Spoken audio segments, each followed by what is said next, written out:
anyway, also, it's an incredible risk using all of these blocked websites from a VPN because actually it's against the law to access these sites from China. So you could risk going to prison just for watching videos on YouTube and posting onto Facebook.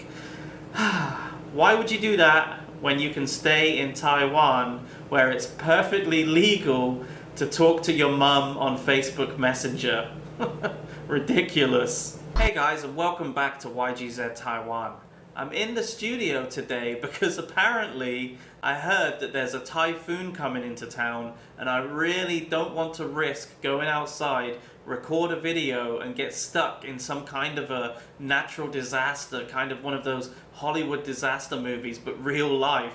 So I did the sensible thing and I actually set up my studio today for the first time on this channel, and I'm going to record indoors and avoid all natural disasters if possible. So anyway, today's video is a part 2 of Taiwan is a better place for foreigners to live than China is.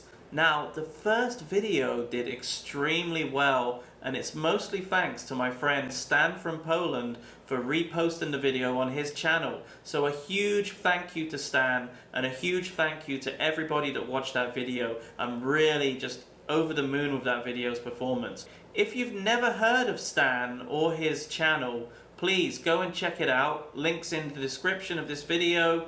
It's an awesome channel and he just does some amazing work, and his Chinese is just unbelievable. Anyway, I'd also just like to reiterate the point from my first video that this is definitely not an attack on Chinese people or the country of China, okay? This is a video about my thoughts, my opinions, speaking from my own personal experience from living in China and also living in Taiwan.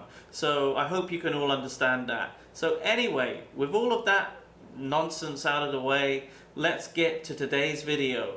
Part 2 of Taiwan is a better place for foreigners to live than China.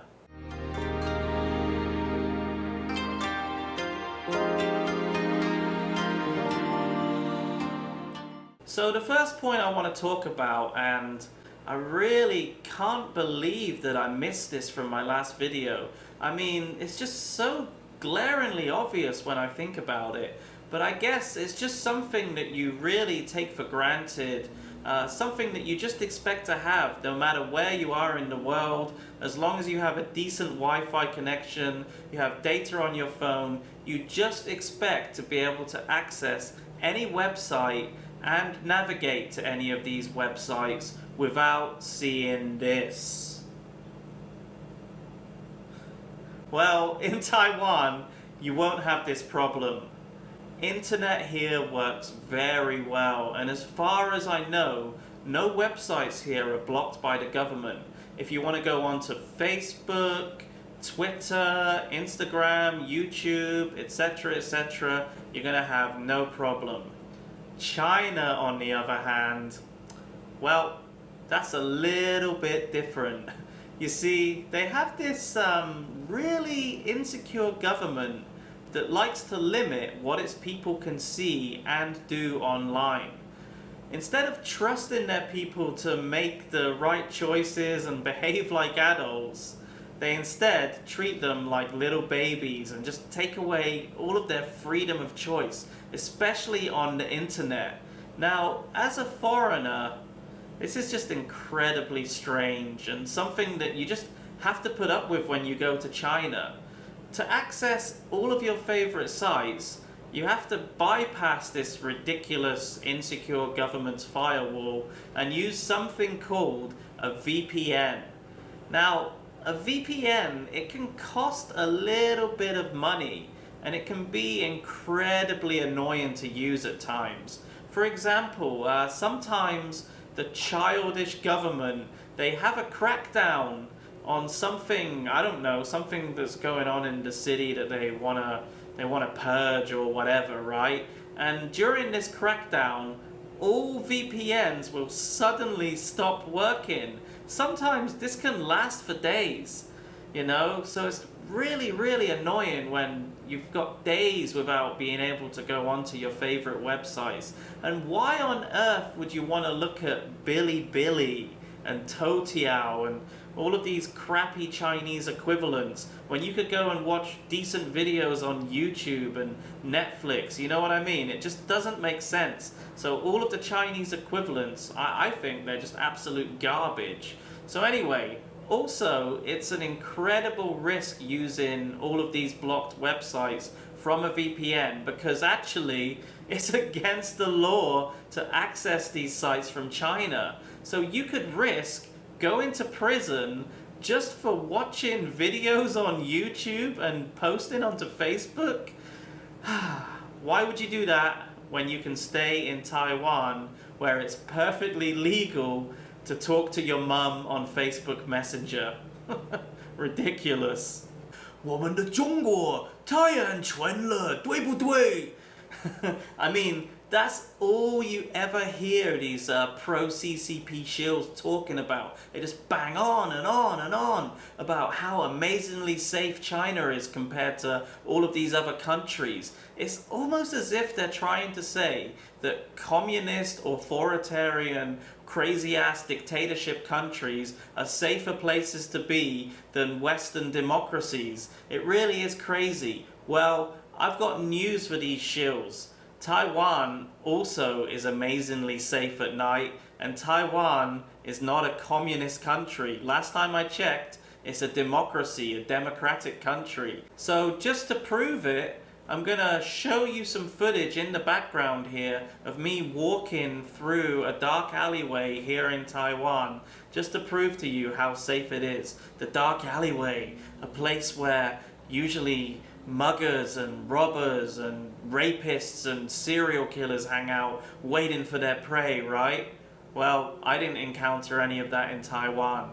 Now, it would be naive of me to think that Taiwan is this peaceful, amazing utopia where nothing bad happens, but it is generally a safe place at night, and so are most places around the world.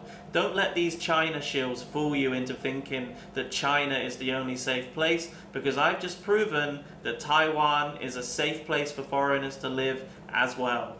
Okay, so Taiwan is just as safe as China at nighttime, and there's this other nighttime activity that a lot of foreigners like to partake in, and that is going to the bar and just having yourself a nice little drink, yeah? Well, what if you go to that bar and the drink that you buy, just happens to be fake alcohol? And yeah, that's right, you heard me, fake alcohol. It's absolutely terrifying when you're in China to not know whether what you're drinking is fake or the real deal.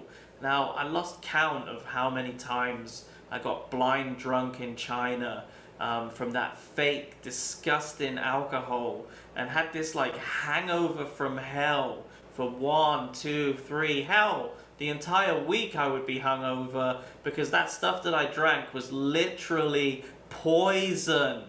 Now, I haven't really been to that many bars in Taiwan, so I haven't really experienced this. I don't know if it happens here. I really, really would like to think that it doesn't happen here. So please tell me in the comments if it does.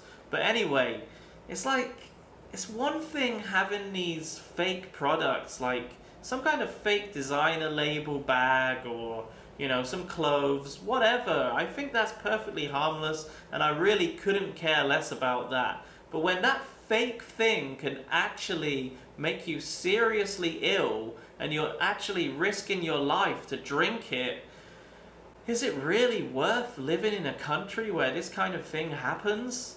So the last thing I want to talk about is I believe that Taiwan is an extremely developed country. And I would even argue that it's more developed than China is. To me, China's amazing infrastructure, it's just all for show. And if you actually look beyond these amazing high-speed trains and these skyscrapers with neon lights, and if you head out of the city and you head to a more rural area, you might discover that the people who live there are living in poverty. Some little villages that I visited in China, although charming in their own little way, they pretty much lacked any mod cons that you would take for granted in a developed country. Toilets were located outside and were literally a hole in the ground, and they didn't really seem to be connected to any sewage system. There was no running hot water, and the heating was usually from some little furnace in the center of the house. Now, I haven't had the opportunity to stay in a village here in Taiwan, but I've been through the countryside several times, and from what I can see, it looks a lot more developed than the countryside was in China. One other thing that I noticed here in Taiwan is people, they seem to be more responsible for recycling. The streets here are amazingly clean, and I hardly ever see any trash on the streets. In fact, I don't even see any rubbish bins because the people, they're just expected to take their rubbish home and recycle it. In China, I would always see these overflowing rubbish bins with all sorts of rubbish all mixed up, and I would always see old people rooting through that rubbish to find recyclables so they could take it to the recycling center and make some money. It seems that the people in China, they kind of just act a little bit irresponsibly and just throw their rubbish wherever they feel like it because it's somebody else's problem and they can pick it up. But here in Taiwan, I feel like everybody is responsible for recycling, and it's a really good system that seems to work really well.